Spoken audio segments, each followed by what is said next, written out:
Hello friends, আজ বানিয়ে দেখাবো মিষ্টি কুমড়ো টক ঝাল মিষ্টি স্বাদের এক অসাধারণ রেসিপি।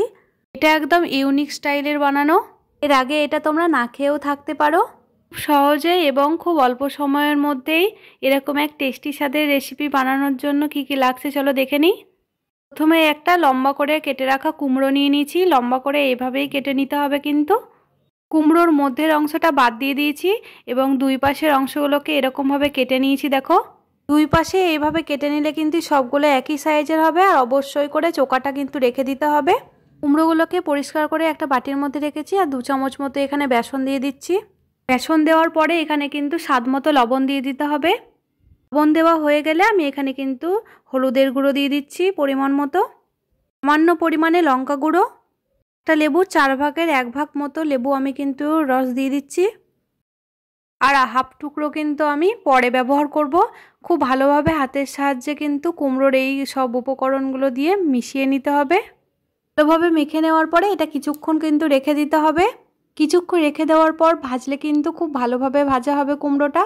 হাত দিয়ে খুব ভালোভাবে কিন্তু এটাকে মেখে নিয়েছি। দেখো, এদিকে বাটির মধ্যে নিয়ে নিয়েছি 1 চামচ মতো কালো সর্ষে, 1 চামচ মতো সাদা সর্ষে আর 1 চামচ মতো কিন্তু মৌরি। শিলনোড়াতে খুব ভালোভাবে এটাকে বেটে নেব। আর এখানে কিন্তু দেখো 3টে কাঁচা লঙ্কা আর 3 টুকরো মতো আদা নিয়ে নিয়েছি। তোমরা চাইলে এটাকে কুচি কুচি করেও নিতে পারো। আমি কিন্তু এভাবে থেতো করে নিয়েছি। থেতো করে নিলে বেশি ভালো হয়। আমার কাছে এরকম ছোট হামালদিস্তা ছিল, সেই জন্য আমি এটাতেই করেছি। তোমরা শিলনোড়াতেও করে নিতে পারো। এদিকে কিন্তু মশলাটাও রেডি হয়ে গেছে। শিলনোড়াতে খুব ভালোভাবে মিহি করে বেটে নিয়েছি। মাছ ধরিয়ে ননস্টিকের কড়াইটা বসিয়ে দিয়েছি আর তেল গরম করতে দিয়েছি। তেলটা কিন্তু গরম হয়ে এসেছে। একটা একটা করে কুমড়োগুলোকে কিন্তু তেলের মধ্যে দিয়ে দিচ্ছি। দেখো, সবগুলো কুমড়ো কিন্তু আমি একসঙ্গে ভেজে নেব না, অল্প অল্প করে দেব। সব কুমড়োগুলো দুবারে ভেজে নিতে হবে। গ্যাসের ফ্লেমটা কিন্তু মিডিয়ামে রাখতে হবে। কিছুক্ষণের মধ্যেই কিন্তু এক পিঠটা খুব ভালোভাবে ভাজা হয়ে গেছে। পরের পিঠটা কিন্তু একটা খুন্তির সাহায্যে উল্টে নিচ্ছি। দেখো, মোটামুটি ভেজে নিলেই হবে, খুব বেশি ভাজার কিন্তু প্রয়োজন নেই। তো সবগুলো কুমড়ো কিন্তু আমার উল্টে নেওয়া হয়েছে। এই পিঠটাও কিন্তু খুব ভালোভাবে ভেজে নেব। দেখো, এটা কিন্তু একদম অল্প সময়ের মধ্যেই ভাজা হয়ে যাবে। তো খুব ভালোভাবে ভেজে নেওয়া হয়ে গেছে। একটা একটা করে কিন্তু আমি একটা প্লেটের মধ্যে কুমড়োগুলোকে তেল ঝরিয়ে তুলে নিচ্ছি। ভাজা কুমড়োগুলো কিন্তু আমি সবগুলোই তুলে নিচ্ছি। দেখো, আর তুলে নেওয়ার পর দেখতে কিন্তু খুবই সুন্দর লাগছিল।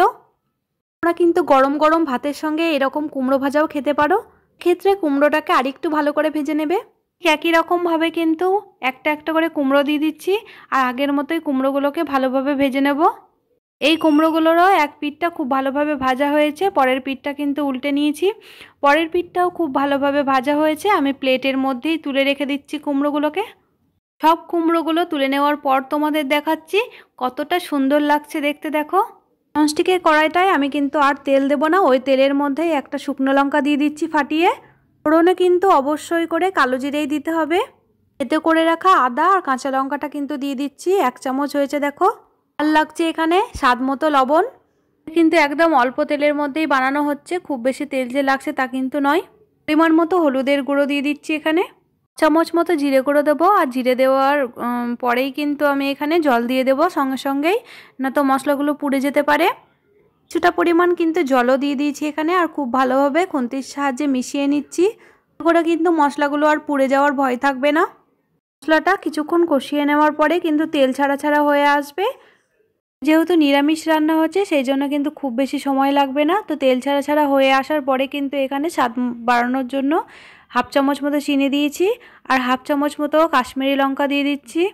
কাশ্মীরি লঙ্কা দিলে কিন্তু রঙটা খুব সুন্দর আসবে, সেই জন্য দেওয়া হয়েছে। বেশি পরিমাণে কিন্তু লাগবে না, অল্প পরিমাণে দিলেই হবে। মশলাটা ভালোভাবে কষিয়ে নেওয়া হয়েছে। এবার ভেজে রাখা কুমড়োগুলো দিয়ে দিচ্ছি মশলাটার ওপরে। কুমড়োটা দেওয়ার পরেও খুব ভালোভাবে কিন্তু কষিয়ে নিতে হবে। এটা লোভনীয় হয় এই রেসিপি, তোমরা কিন্তু বাড়িতে বানালেই বুঝতে পারবে। একদম অন্যরকমভাবে বানানো। 1 টুকরো লেবু কিন্তু রেখেছিলাম, সেই লেবুটা কিন্তু দিয়ে দিচ্ছি কুমড়ো এবং মশলার ওপরে। একদম অন্যরকম টক ঝাল মিষ্টি স্বাদের রেসিপি, খেতে খুবই ভালো লাগবে। গরম গরম এই রেসিপি ভাতের সঙ্গে মুখে দিতেই কিন্তু সব মিলেমিশে একাকার হয়ে যাবে। খেতে কিন্তু দারুণ লাগবে। মশলা থেকে কিন্তু তেল ছাড়া ছাড়া হয়ে এসছে।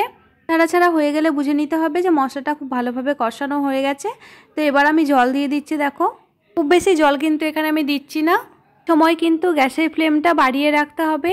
ঝোলটা ফুটে আসার পর দমটাকে কমিয়ে রাখতে হবে আর একটা ঢাকা কিন্তু দিয়ে দিচ্ছি। দেখো দিয়ে এলাম 5 মিনিট পর।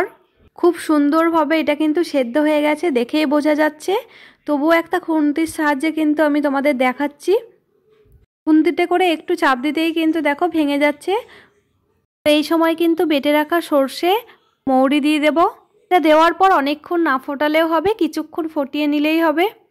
3 থেকে 4 মিনিট ফুটিয়ে নিয়েছি এটা দেওয়ার পর। রান্নাটা কিন্তু আমার কমপ্লিট হয়ে গেছে। একটা বাটির মধ্যে আমি তোমাদের তুলে দেখাচ্ছি। দেখো কতটা লোভনীয় হয়েছে, খুব সুন্দর হয়েছে। লেবু আর মৌরি দেওয়া আছে, সেই জন্য কিন্তু খেতে অন্যরকম স্বাদের লাগছিল। এরকম রেসিপি কিন্তু তোমরাও ঝটপট বাড়িতে বানিয়ে নাও আর কেমন হয়েছে কমেন্টে জানিও। কুমড়ো যারা একদমই পছন্দ করে না তারা কিন্তু এইরকম রেসিপি পেলে আবার খেতে চাইবে।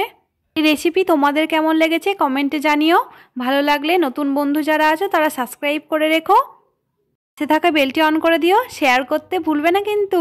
আজকের মতো টাটা বন্ধুরা।